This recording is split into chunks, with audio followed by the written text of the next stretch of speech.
Hunting in the Middle Ages, a detailed analysis through YouTube. In the meantime, subscribe to the channel if you are new and leave a like on the video. Now let's start. Deep in the thick forests, where time seemed suspended, lives were decided by the sound of a trumpet. Echoes of hurried footsteps, rustling leaves, watchful eyes in the darkness. It wasn't just an animal to be hunted. It was a fight for honor, power, and survival. And with every broken branch, a secret of the Middle Ages awaited its release. Today, we will discover what it was like to hunt in the Middle Ages, a practice in which courage, blood, and glory were intertwined. But before we delve into this forest of stories, leave your super like, and without further ado, let's go to the video. The Noble's Game. In the Middle Ages, especially between the 10th and 12th centuries, hunting was not just a pastime. It was a demonstration of power. For the nobles, the forest was a stage, and the hunt was a spectacle. Kings, counts, and knights organized real expeditions with dozens of servants, beaters, trumpeters, and elite dogs. Entire forests were fenced off and transformed into royal reserves, inaccessible to the people. A famous example was Sherwood Forest in England, made famous by legends, but in reality protected by very severe laws that punished anyone, other than noblemen, who dared to enter armed. The right to hunt was regulated by the so-called forest laws, which protected animals such as deer, fallow deer, and wild boar. These laws were merciless. A peasant who killed a deer risked hanging, mutilation, or life imprisonment. And yes, there were punishments even for those who gathered firewood or fruit in these forests. The message was clear. The forest belonged to the nobility, and anyone who entered was a criminal. But there was more. Hunting was a rite of passage, training for war. Chasing a deer for hours required stamina, strategy, and courage, the same qualities of a knight in battle.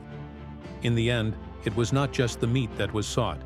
It was the affirmation of dominion over nature and men. High-stakes hunts. Of all the prey, the most dangerous and glorious was the wild boar. Unlike the noble deer, the boar was muscle, fury, and killer instinct. Imagine a beast with tusks as sharp as knives, running at more than 40 kilometers an hour, capable of tearing apart a horse with a single charge. Facing it was almost a death sentence, but also the pinnacle of glory for a medieval hunter. Nobles used special spears called boar spears, which had a metal catch to prevent the wounded boar from sliding down the shaft and striking the hunter. And despite all this training, hunters often ended up seriously injured, or worse. The scene was brutal but choreographed. First, the beaters would track down the prey. Then the dogs would chase it to a trap. The last phase, the most dangerous, was up to the nobles, the direct confrontation. One mistake, one stumble, and everything could end in an instant. Whoever killed a wild boar was celebrated with banquets, songs, and often rewarded with honors or lands. The trophy was not only physical, the animal's head was proudly displayed, and the heart, a symbol of virile strength, was part of a real ritual. Yes, it was a bloody spectacle, but also a celebration of the courage and brutality of the medieval elite. Dogs, hawks, and the machinery of hunting. Hunting was a meticulous choreography, and the true dancers of the forest were trained animals. Hunting dogs were trained from puppyhood to track, chase, and immobilize prey. Breeds such as greyhounds, hounds, and mastiffs were as fast as horses and could respond to signals and whistles. A good dog was worth more than many servants, and was often mentioned in wills as a valuable possession. Falconry was also a noble art. To master a falcon required time, patience, and sensitivity. Emperor Frederick II, in the 13th century, dedicated years to writing a monumental treatise, De Arte Venandi cum Avibus, one of the first Western scientific works on animal behavior. It precisely described training techniques, differences between species, and the best methods of aerial hunting. Hunting was a complex operation. Beaters to locate the prey, archers, whistlers, hornblowers, all like a well-coordinated military action.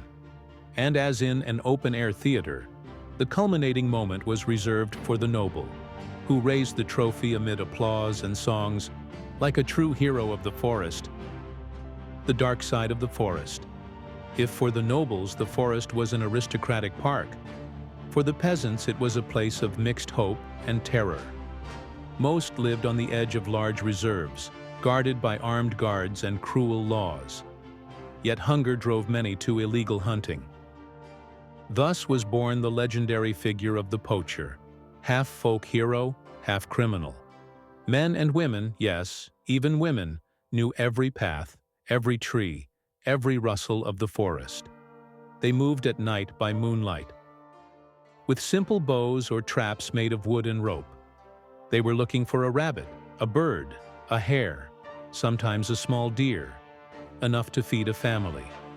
But if they were caught, the punishments were merciless: mutilation, prison, or execution. In the harsh winters, when the granaries were empty, the smell of forest meat could mean the difference between life and death. Many folk tales, such as that of Robin Hood, are born from these stories of silent resistance, in which the oppressed used cunning against the system. For the poor, the forest was not only a hunting ground, it was refuge, hope, but also a death trap. Every step could be the last. And yet, they kept coming back. Now we have come to the end of another epic adventure into the past. But tell me, if you were hungry in the middle of medieval winter, would you risk your neck for a skinny rabbit? Or would you try to befriend a wild boar? Your opinion is important to us. Leave a comment below, like if you enjoyed the journey, and subscribe to the channel so you don't miss the next stories. If this video has touched you, share it with those who love history and its hidden truths. See you next time. Bye.